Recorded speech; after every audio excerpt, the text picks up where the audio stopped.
ನನಗೆ ಮದುವೆಯಾಗಿ ಒಳ್ಳೆ ಗಂಡ ಇದ್ರೂ ಹಳೇ ಪ್ರೇಮಿಯ ನೆನಪು ಕಾಡುತ್ತದೆ. ನಾನು ನನ್ನ ಗಂಡನ ಜೊತೆ ಮದುವೆಯಾಗಿ ಒಳ್ಳೆಯ ಜೀವನ ನಡೆಸುತ್ತಿದ್ದರೂ ನನಗೆ ನನ್ನ ಮಾಜಿ ಪ್ರೇಮಿಯ ಬಗ್ಗೆ ಇನ್ನೂ ಭಾವನೆಗಳಿವೆ. ಇದರಿಂದ ಹೇಗೆ ಹೊರಬರಲಿ ಗೊತ್ತಾಗುತ್ತಿಲ್ಲ. ತಡಿ, ನಾನು ಹೇಳ್ತೀನಿ.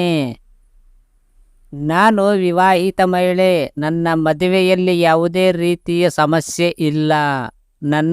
ನಾನು ನನ್ನ ಗಂಡನನ್ನು ತುಂಬ ಪ್ರೀತಿಸುತ್ತೇನೆ.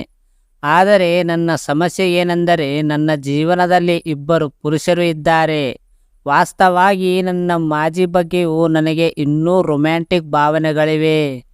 ನಾನು ಅವನನ್ನು ಇನ್ನೂ ಪ್ರೀತಿಸುವಂತೆ ಮಾಡುವ ಕೆಲವು ವಿಷಯಗಳು ನನ್ನನ್ನು ಇನ್ನೂ ಕಾಡುತ್ತಿದೆ.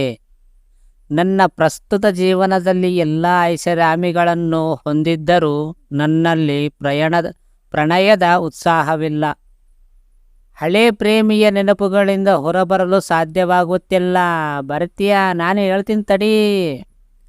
ನನ್ನ ಪತಿ ನನ್ನ ಬಗ್ಗೆ ತುಂಬ ಕಾಳಜಿ ವಹಿಸುತ್ತಾರೆ. ನನಗೂ ಅವರ ಬಗ್ಗೆ ಕಾಳಜಿ ಇದೆ.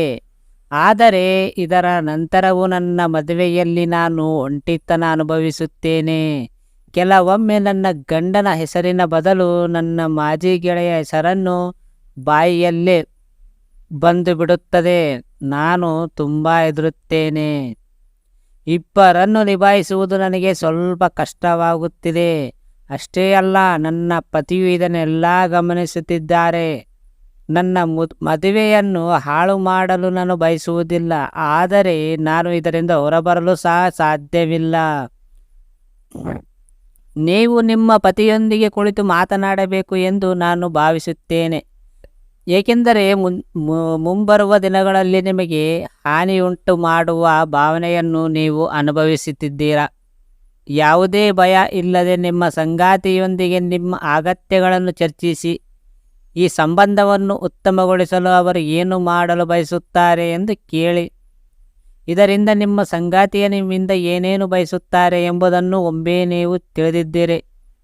ನಿಮ್ಮ ವೈವಾಹಿಕ ಜೀವನವನ್ನು ಯಶಸ್ವಿಗೊಳಿಸುವುದು ಸುಲಭವಾಗುತ್ತದೆ.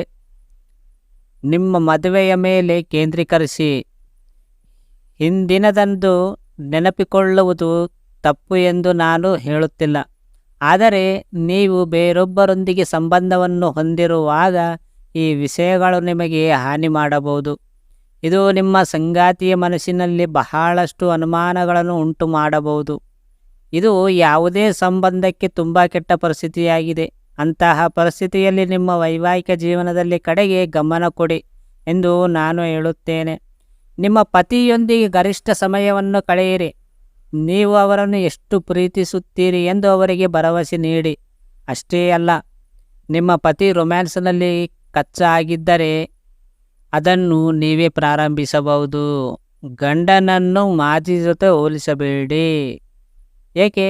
ನಿಮ್ಮ ಪತಿಯನ್ನು ನಿಮ್ಮ ಮಾಜಿ ಪ್ರೇಮಿಯೊಂದಿಗೆ ಹೋಲಿಸಿದರೆ ಭಾವನೆಗಳು ತುಂಬ ಸರಳವಾದ ನಿಯಮವನ್ನು ಅನುಸರಿಸುತ್ತದೆ. ಏಕೆಂದರೆ ನೀವು ಅವನ ಬಗ್ಗೆ ಎಷ್ಟೇ ಹೆಚ್ಚು ಯೋಚಿಸುತ್ತಿದ್ದರೂ ಅಷ್ಟು ಅವರ ನೆನಪುಗಳು ನಿಮ್ಮನ್ನು ಆಳುತ್ತವೆ. ನಿಮ್ಮ ಪತಿಯೊಂದಿಗೆ ನಿಮ್ಮ ಸಂಬಂಧದ ಮೇಲೆ ನೀವು ಗಮನ ಹರಿಸಿ. ನನಗೆ ಮದುವೆಯಾಗಿ ಒಳ್ಳೆ ಗಂಡ ಇದ್ದರೂ ಹಳೆ ಪ್ರೇಮಿಯ ನೆನಪು ಕಾಡುತ್ತದೆ. ತುಂಬ ಜನರಿಗೆ ಇದು ಸಮಸ್ಯೆ ಆಗಿದೆ. ತುಂಬ ತಪ್ಪುಗಳನ್ನು ಮಾಡ್ತಾ ಇದ್ದಾರೆ ನಿಮ್ಮ ಲೈಫಿನಲ್ಲಿ. ಅವ್ರಿಗೆ ಗೊತ್ತಿಲ್ಲದೇ ಅವರು ಲೈಫನ್ನು ಹಾಳು ಮಾಡ್ಕೋತಿದ್ದಾರೆ. ಇದು ಒಂದು ಕನ್ನಡ ಲೈಫ್ ಸ್ಟೋರಿ. ಜಸ್ಟ್ ಇದು ಕಂಟೆಂಟ್ ಮಾತ್ರ. ನೀವು ಅರ್ಥ ಮಾಡಿಕೊಂಡ್ರೆ ನಿಮ್ಮ ಜೀವನ ಬದಲಾಗಬಹುದು. ಒಂದು ವೇಳೆ ನೀವು ಅರ್ಥ ಮಾಡಿಕೊಂಡಿಲ್ಲ ಅಂತಂದರೆ ನೀವು ಅದೇ ರೀತಿ ಇರ್ತೀರ, ನೀವು ಹಾಗೇ ಇರ್ತೀರ. ನೀವು ಯಾವೊಂದು ಬದಲಾಗೋದು ಬಹಳ ಕಷ್ಟ. ಇದು ನನ್ನ ಅಭಿಪ್ರಾಯ. Anil Kumar AS Kannada life story. ನಿಮಗೇನು ಅನಿಸಿದೆ ಅಂತ ನನಗೆ ಕಾಮೆಂಟ್ ಮಾಡಿ.